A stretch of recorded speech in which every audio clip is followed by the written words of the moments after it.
Olá pessoal, tudo bem? Eu sou o professor Renan e nós vamos estar começando este novo canal Educar na Fé a pedido de muitas pessoas nas igrejas, nas paróquias, onde eu tenho falado sobre vários sacramentos, sobre a Bíblia. As pessoas perguntaram: puxa Renan, por que você não monta um canal no YouTube para a gente estar tirando algumas dúvidas, né? Então nós estamos criando este canal para isso. Eu me chamo Renan, sou professor de ensino religioso, tenho formação em filosofia, em teologia, tenho um mestrado também em ética, filosofia e filosofia da religião e trabalho nas diversas pastorais da nossa querida e amada Diocese de Santo André, aqui em São Paulo. E então nós vamos estar trabalhando aqui, sempre vou estar postando alguns vídeos, então curta o nosso canal, Educar na Fé.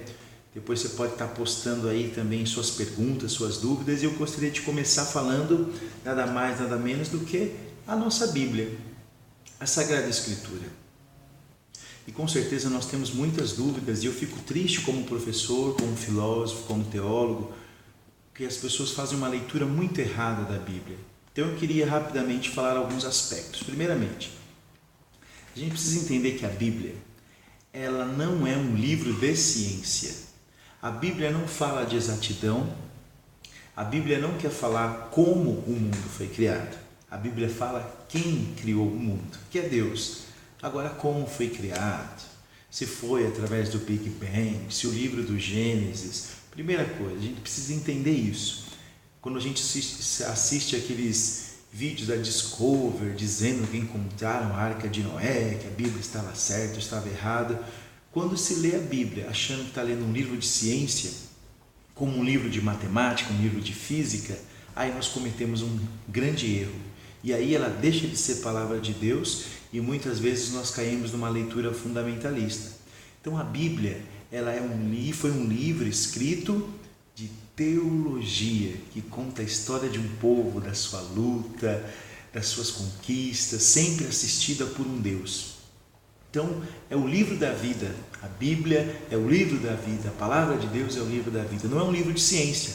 Então, primeira coisa, quando você abrir os livros da Bíblia para ler, não leia como você estiver lendo um livro de ciência. Senão nós vamos cair num grande erro e nós vamos cair no fundamentalismo. Segunda coisa importante, a Bíblia não é uma narração exata dos fatos que aconteceram. A Bíblia não está preocupada com datas, com cronologia. Então, o livro Gênesis é o primeiro livro da Bíblia, foi assim que tudo começou. Veja, a redação final do livro do Gênesis possivelmente foi por volta do ano 400 a.C. E a história e um universo que tem bilhões de anos, como que eu posso falar? Um livro que fala da origem do mundo, mas esse livro foi redigido finalmente no ano 400 a.C., que historicamente foi ontem. Tem algum problema. Então, a Bíblia, ela não trata dos fatos narrados como tirar uma fotografia. Hoje nós estamos nessa fase, né? Fotografia, tirar selfie. A Bíblia não é uma selfie dos fatos, dos profetas, de Jesus. A Bíblia é a história que um povo conta, para vocês terem a noção. Quando a gente começa a estudar a Sagrada Escritura, a primeira coisa que a gente percebe é que é a oralidade, ou seja, os fatos ocorreram e não foi lá ninguém redigir, rapidinho escrever, Jesus falou isso, vamos escrever. Não. Primeiro que metade do pessoal era analfabeto, o pessoal mal sabia escrever. Era a oralidade, é um contando para o outro, é o pai que conta para o filho que conta e passa. Por isso que nós temos, por exemplo, 4 evangelhos. 4 comunidades, 4 jeitos diferentes que vê de uma maneira diferente o mesmo fato na vida de Jesus. Então, primeiros fatos ocorreram, o povo tinha a oralidade, contava e logo depois, depois de muito tempo que o povo foi redigir. Por exemplo, Jesus morre, tem toda a sua ação por volta aí, mais uma vez. A data diz que Jesus tinha mais ou menos 30 anos quando ele teve a sua ação pública. A gente não tem exatidão se foi com 30, 31, 28, 37. Alguns teólogos vão dizer que Jesus, a sua ação pública foi entre o ano 30 e o ano 37. Isso não importa para nós. Mas a Bíblia não fala, Jesus não morreu com 33 anos? A gente sabe mais ou menos que ele teve 3 anos de sua atividade, mas com exatidão não dá para afirmar isso. Jesus, então, vamos imaginar aqui que ele morre e ressuscita no ano 33. O primeiro evangelho, que segundo os teólogos possivelmente foi o evangelho de Marcos, foi escrito por volta do ano 70, 65, 70 depois de Cristo. Então veja, de 33 para 65, 70 nós temos aí várias décadas. Como é que o povo fazia para saber e falar de Jesus? É pela oralidade, conversar, contar, mas esse povo foi envelhecendo e chegou uma hora de redigir. Tanto é que o primeiro texto do Novo Testamento não são os evangelhos, mas São Paulo, que começa a escrever antes mesmo dos evangelistas, as cartas paulinas, tessalonicenses. Então a gente percebe isso, a oralidade, a gente precisa entender isso, há uma distância do fato que aconteceu na Bíblia para exatamente quando foi escrito, redigido e foi passado por várias traduções. Isso é importante a gente entender para não cair no erro. Uma outra coisa importante, a vontade de Deus. Primeiramente, Deus não escreveu a Bíblia de uma maneira... a Bíblia não caiu do céu, viu, gente? Não veio um anjo e escreveu lá, e ditou para o profeta Isaías, que ditou para Jonas, que ditou para Malaquias. Não.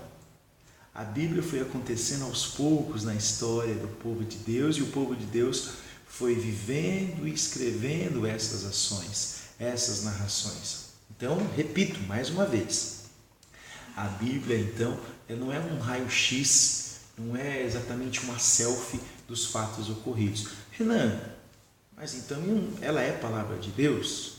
Sim, ela é palavra de Deus porque ela fala e retrata um Deus que está ao lado do povo na vida. Santo Agostinho diz que o primeiro livro que Deus escreveu não foi a Bíblia, mas a vida.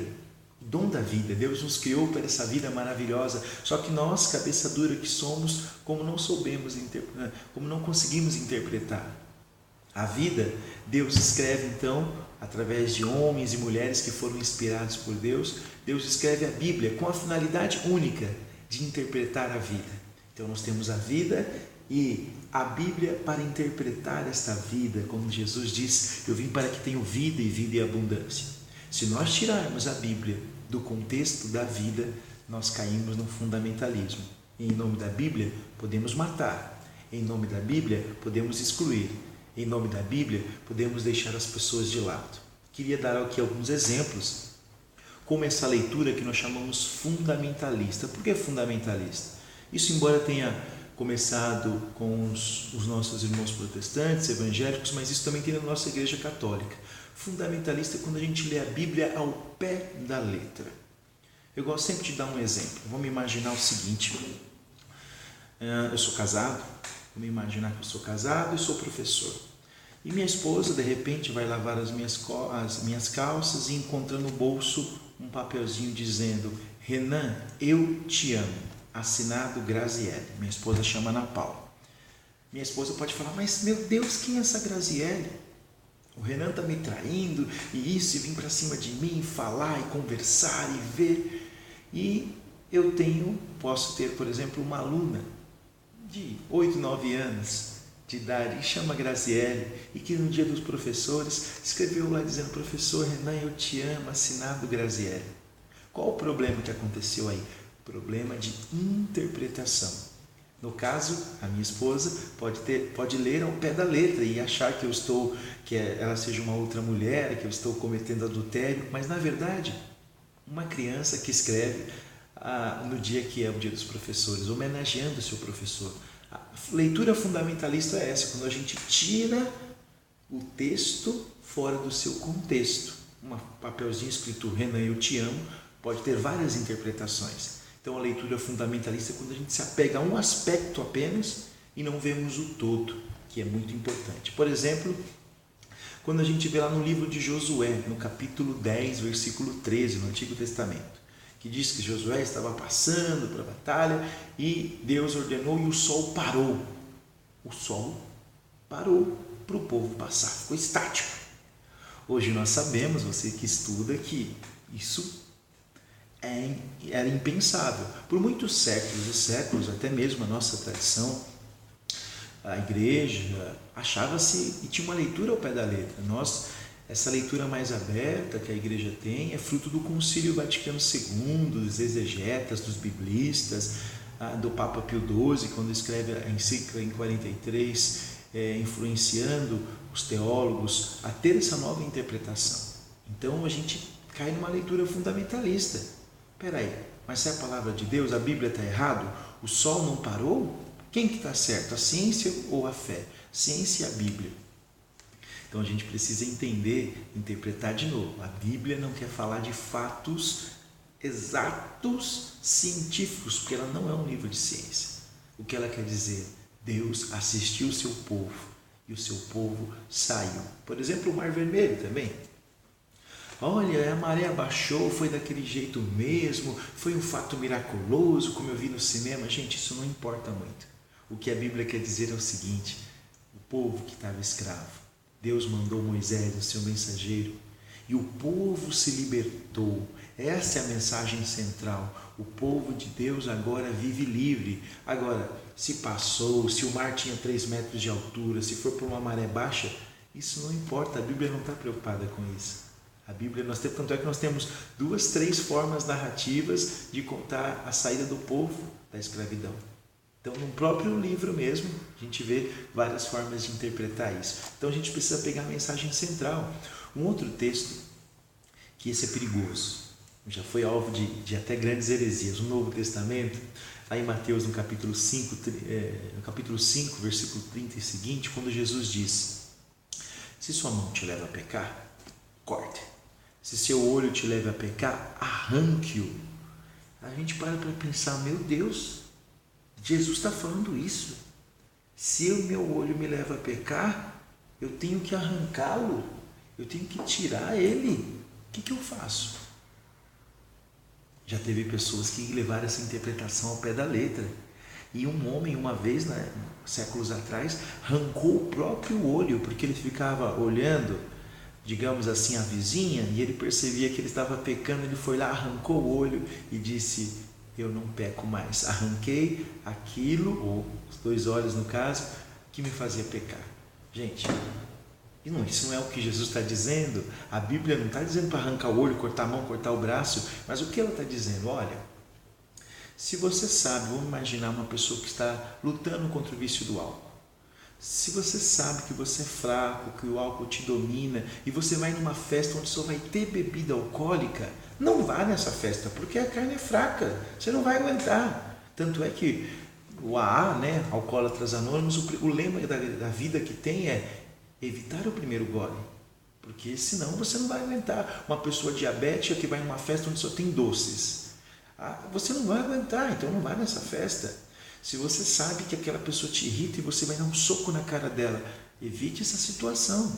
É esse o sentido que Jesus quer dizer. Agora, se eu pego a leitura ao pé da letra, cortar a mão, corta lá, pega a faca. Veja como em nome da Bíblia nós podemos cometer atrocidades. Outra coisa, a Bíblia não é um livro mágico. Muitas vezes as pessoas abrem a Bíblia e falam: eu vou ver uma palavra de Deus aqui, o que Deus vai falar para mim. Aí abre. Vamos ver.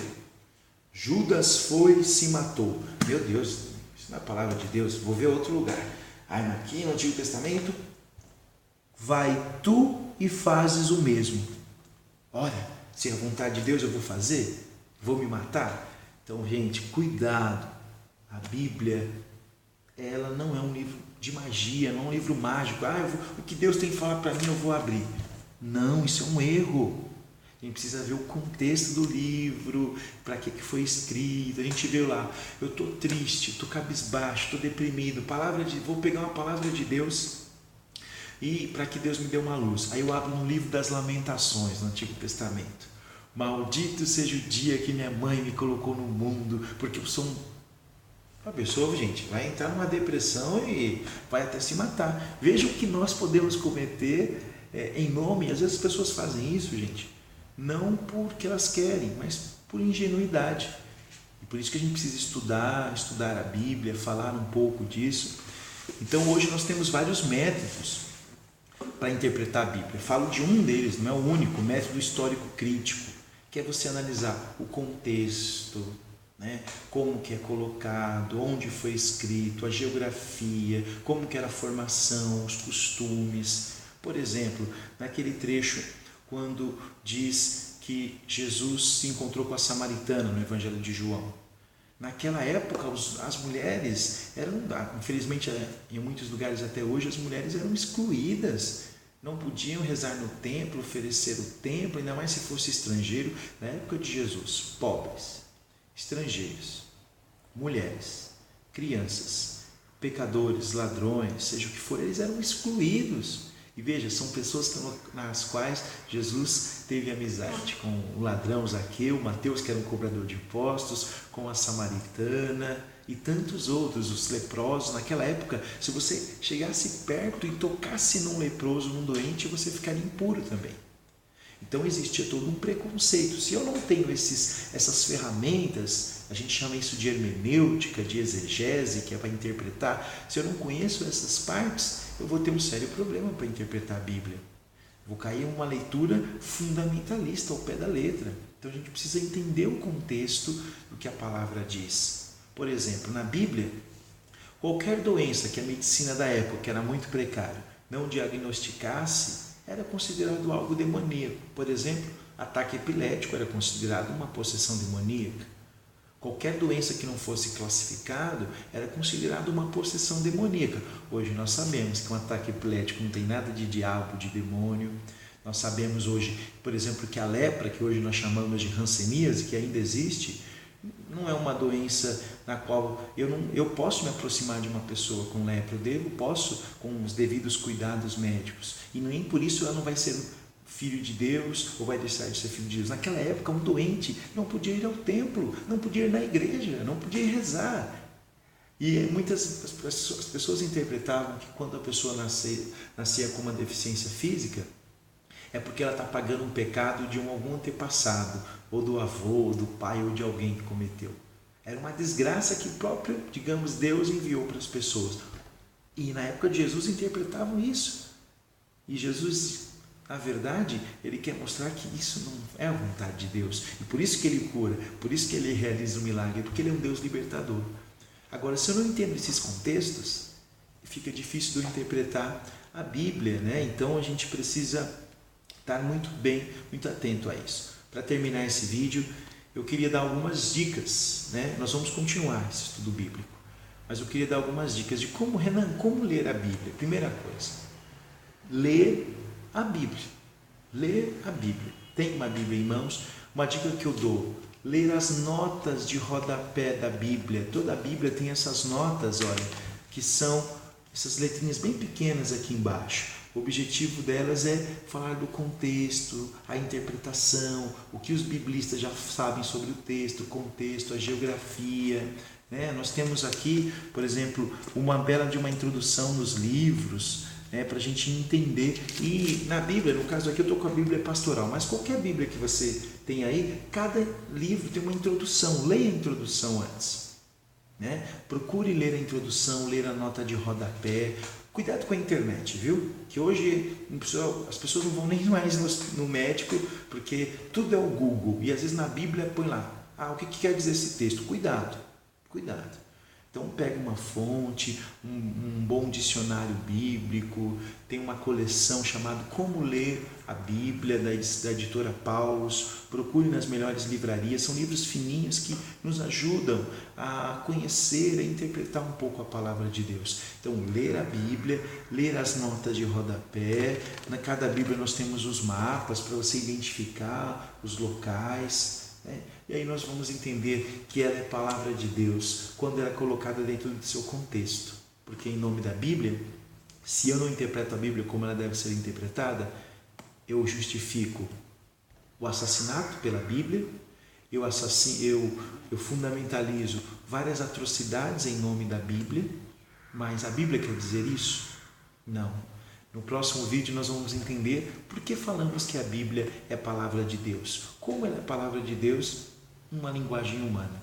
Obrigado, curta esse vídeo e até o nosso próximo vídeo sobre a Bíblia no nosso canal Educar na Fé. Um grande abraço, fiquem com Deus e até mais.